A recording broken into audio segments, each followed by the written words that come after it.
Assalamualaikum sedulur sekalian. Semoga harimu cerah, dompet tebal, dan sinyal lancar. Kali ini gue mau ngebahas fakta sejarah yang ditulis langsung pakai tinta baklawi.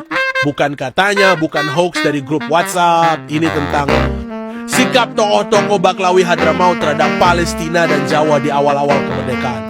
Jadi siap-siap, karena yang bakal kita kupas ini bukan sekadar sejarah, tapi juga logika di luar nalar.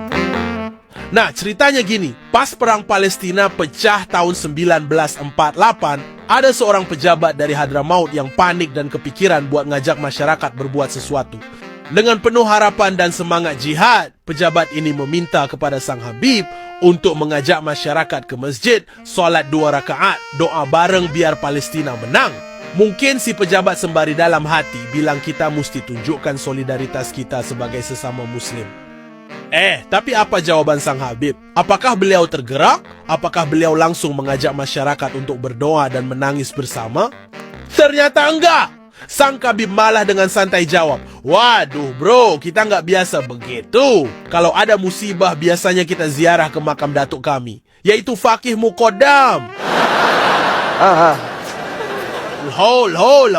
Jadi pas ada perang di Palestina, solusinya bukan berdoa, bukan membantu dengan tenaga atau harta, tapi ziarah ke kuburan.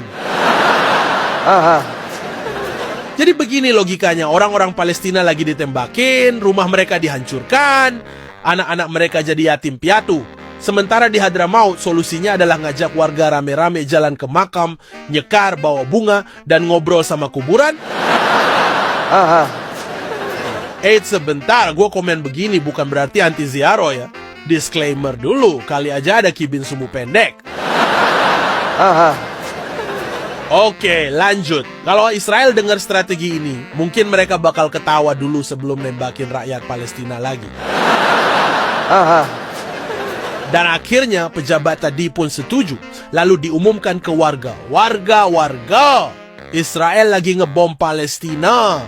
Maka mari kita ziarah kubur. Luar biasa solusinya. Di saat rakyat Palestina lari menghindari rudal, ini malah rame-rame antri ke makam. Sampai di makam Fakih Mukodam, Sang Habib pun berkhutbah panjang dan lama. Dan salah satu bagian isi khutbahnya ada yang sungguh di luar fikri. Sang Habib bersabda, "Jangan kira Palestina kena musibah ini cuma karena hal sepele. Ini semua gara-gara kelakuan buruk mereka. Banyak yang gak sholat, mereka itu Islam KTP. Kalau gak percaya, sana kalian cari tahu sendiri aja." Habis itu ada satu orang yang tiba-tiba sok jadi saksi ahli. "Ya Nerbib, gue juga pernah lihat, kurang lebih 2/3 dari mereka emang gak sholat. Jadi antum bener, Bib." Astagfirullahaladzim. Ini risetnya pakai metode apa? Apa dia backpackeran ke Palestina sambil bawa buku catatan, terus ngintip satu-satu rumah warga buat ngecek siapa yang sholat? Atau jangan-jangan dia agen rahasia yang tugasnya ngabsen masjid di Gaza? Atau malah kayak ninja yang bisa ngelihat satu kota sekaligus? Perang itu terjadi karena ada penjajahan, bukan karena rakyatnya ada yang kurang sholat. Kalau emang bener teori mereka, harusnya Israel udah kiamat duluan. Wong mereka nggak sholat sama sekali. Habib Alwi bin Abdullah Shihab ini juga sering bilang begini, "Wahai penduduk Hadramaut, hati-hati. Bisa jadi kalian bakal kena nasib kayak orang Jawa. Orang Jawa itu menjadi bukti nyata firman Allah yang berbunyi. Dan Allah telah membuat suatu perumpamaan sebuah negeri yang dahulunya aman lagi tentram. Rezeki datang kepadanya melimpah ruah dari segenap tempat, tetapi penduduknya mengingkari nikmat-nikmat Allah. Karena itu Allah menimpakan kepada mereka bencana kelaparan dan ketakutan disebabkan apa yang mereka perbuat."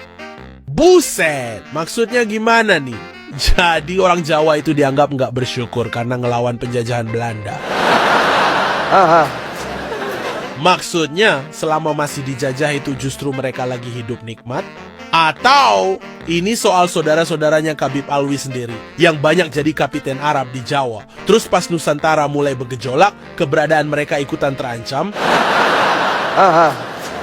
Tiba-tiba orang Jawa dicap kufur nikmat gara-gara berani merdeka? Wah, kalau Emang maksudnya begitu. Kacau nih orang. Asli, kacau beneran. Bawa-bawa ayat Quran buat ngegambarin Jawa yang gemah ripah lo Jinawi. Seolah-olah semua itu berkah penjajah Landa dan kaki tangannya yang kapiten Arab itu. Terus, si Habib Alwi malah nyinyir, bilang, ya begitulah nasib orang Jawa. Gak ada wali yang bisa nolongin. Satu-satunya harapan cuma Nabi Muhammad. Beliau bilang, tenang, aku sendiri yang bakal urus. Dan kalau bukan karena beliau katanya, sampai sekarang kalian masih bakal sibuk mensolati jenazah keluarga sendiri tanpa henti. Jadi gini saudara-saudara, Habib ini bilang, aku khawatir kalian, wahai penduduk Hadramaut, bakal kena azab kayak orang Jawa. Terus katanya, orang Jawa itu kena kutukan karena mereka dulu hidup enak, terus kufur nikmat, akhirnya dihajar kelaparan dan ketakutan. Lah, kufur nikmat gimana, Bib? Wong mereka dijajah ratusan tahun sama Belanda. Mungkin maksud Habib yang kondang dianggap wali ini, orang Jawa harusnya bersyukur karena dijajah. Harusnya tepuk tangan pas disuruh kerja rodi. Harusnya sujud syukur tiap kali kena pajak upeti. Alhamdulillah kita masih dijajah, nggak kena azab. Yang lebih di luar fikri lagi, tegak-tegaknya Habib Alwi ini bilang tidak ada wali atau siapapun yang bisa nolong orang Jawa. Yang bisa menyelamatkan hanya Nabi Muhammad. Jadi umat Islam di Jawa itu dicuekin sama semua wali dan ulama Hadramaut. Asli di ghosting massal. Ini konsep perlindungan atau kasta spiritual. Maaf, Anda bukan bagian dari keturunan platinum. Perlindungan tidak tersedia.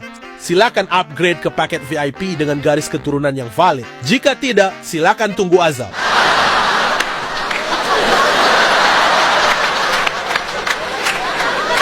Dan yang paling membagongkan si Habib bilang, kalau bukan karena Nabi, kalian bakal terus mensolati jenazah keluarga kalian sampai hari ini. Lah, maksudnya apa ini? Jadi kalau Nabi Muhammad nggak turun tangan, orang Jawa itu bakal dikubur berkali-kali tapi tetap hidup lagi. Zombie edition.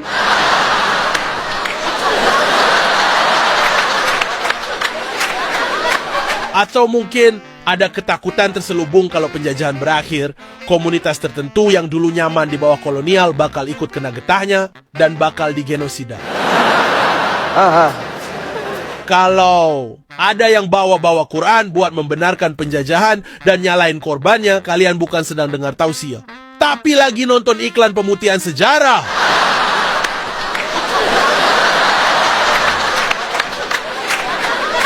Cuci tangan mode on.